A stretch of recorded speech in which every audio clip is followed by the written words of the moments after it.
Tuhan sertamu dan sertamu juga. Inilah Injil Yesus Kristus menurut Santo Matius. Dimuliakan Tuhan. Pada suatu hari Yesus berkata kepada ahli-ahli Taurat dan orang-orang Farisi, "Celakalah kalian, hai ahli-ahli Taurat dan orang-orang Farisi, hai kalian orang-orang munafik, karena kalian menutup pintu kerajaan surga di depan orang.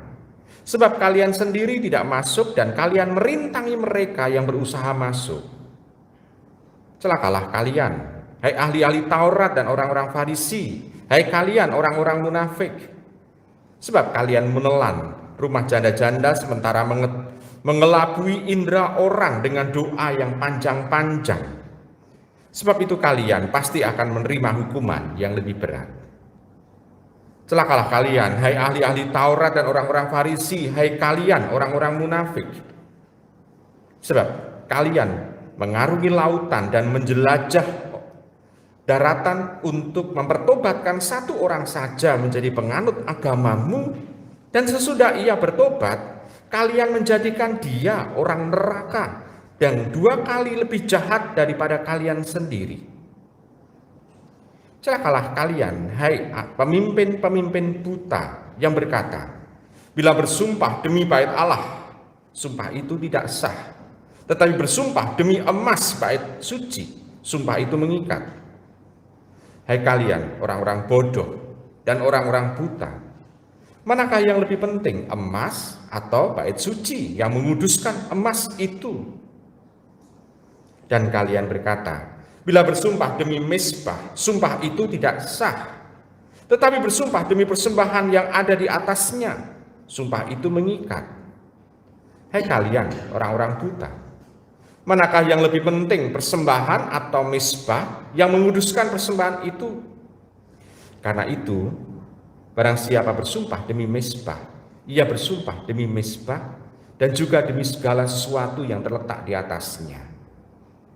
Dan barang siapa bersumpah demi bait suci, ia bersumpah demi bait suci dan juga demi dia yang diam di situ.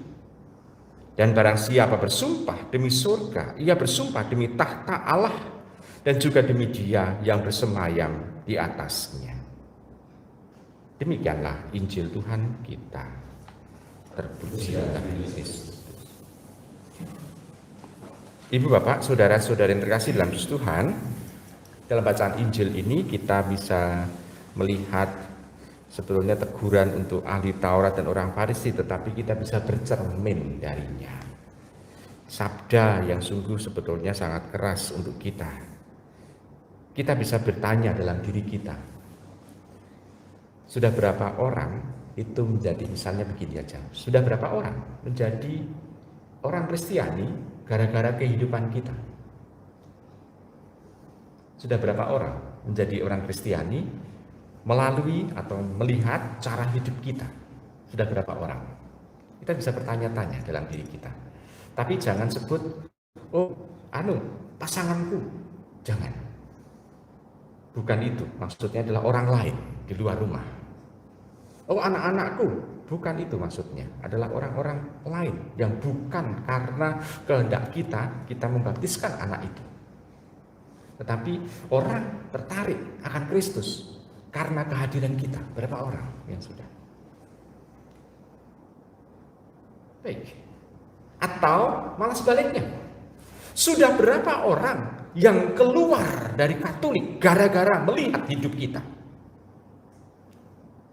Mungkin gara-gara kita, orang itu malah menjauh dari gereja. Sudah berapa orang? Kira-kira lebih banyak yang mana? Orang tertarik akan Kristus karena kehidupan kita, atau orang justru menjauh dari Kristus karena kehidupan kita? Kira-kira bacaan Injil hari ini berkisar tentang itu. Orang justru dihambat untuk bisa mewujudkan rencana Tuhan karena cara hidup ahli-ahli Taurat dan orang-orang Farisi. Mereka pinter soal kitab suci. Mereka bisa menjelaskan isi Taurat, isi kitab-kitab para nabi. Mereka bisa menjelaskan itu. Tetapi hidup mereka sendiri tidak bisa memperlihatkan kehidupan seperti yang diharapkan oleh kitab suci itu. Bahkan mereka mengajarkan mungkin yang berbeda dengan kitab suci itu. Bahkan mengajarkan dengan kekerasan. Menakut-nakuti mungkin juga. Nah, ibu bapak, saudara-saudara terkasih dalam Yesus Tuhan. Demikian juga ini kritikan untuk diri kita. Apakah kita dalam kita mewartakan kasih Tuhan itu juga adalah seolah-olah kita itu men-sharingkan kehidupan kita. Kita berbagi. Kalau kita bisa merasakan kehadiran Tuhan, apakah kita juga bisa mempertemukan orang lain itu ketemu dengan Tuhan kita? Bukan memberikan dalil-dalil keagamaan kita kepada orang, tetapi kita membagikan Kristus yang hidup dalam diri kita ini supaya bisa dirasakan oleh orang lain juga. Sehingga orang yang ketemu dengan kita bisa merasakan damai karena Tuhan yang hidup dalam diri kita ini bisa dirasakan oleh orang lain. Ibu bapak, saudara-saudara terkasih, ini ciri khas mewartakan dalam cara kita, yakni kita mengimani Tuhan, kita akrab dengan Tuhan, kita intim dengan Tuhan, lalu kita bisa membagikan yang intim dengan kita itu kepada orang lain, sehingga orang lain juga bisa merasakan intimitas dengan Tuhan. Dan kalau orang lain bisa merasakan intimitas dengan Tuhan, orang bisa merasakan damai juga. Dan orang yang merasakan damai itu bisa melakukan kebaikan-kebaikan kepada orang lain. Bukan kita memamerkan kefasihan kita, hafalan kita tentang ayat-ayat kitab suci yang mengatakan bahwa oh Yesus Kristus mengatakan seperti ini dalam Injil, lalu kita harus melakukan itu. Nah, kalau seperti itu, kita bisa bertanya, saya sudah menghidupi enggak dalam kitab suci itu? Kalau kita belum menghidupi, berarti tampak kita belum mewartakan atau men-sharingkan, tetapi baru mengajar. Nah, kalau mengajar, berarti ini kekhasan ahli Taurat dan orang Farisi. Dia berbicara tentang sabda, tetapi tidak menghidupinya.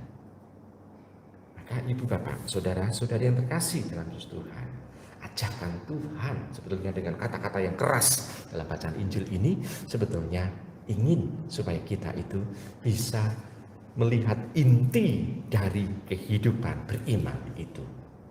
Bukan kita mabuk agama, menghafalkan semua dalil-dalil agama, tetapi kita mau berelasi yang akrab dengan Tuhan, dan akhirnya kita mengetahui kehendak Tuhan untuk diri kita di zaman saat ini. Kita diharapkan untuk melakukan apa?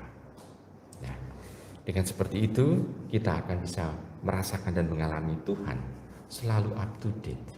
Tuhan itu selalu bisa merasakan dan juga mendampingi kita di zaman saat ini. Sehingga kita bisa hidup di zaman saat ini dengan membawa semangat zaman saat ini. Bukan kita hidup zaman saat ini, tetapi kita menghidupi budaya semangat masa lampau. Sehingga angan-angan tentang masa lampau justru yang kita wartakan, bukan itu. Tapi Tuhan menginginkan kita hidup zaman saat ini dengan semangat zaman saat ini, tetapi kita bisa merasakan dan mengalami intimitas bersama dengan Tuhan. Selamat merenungkan.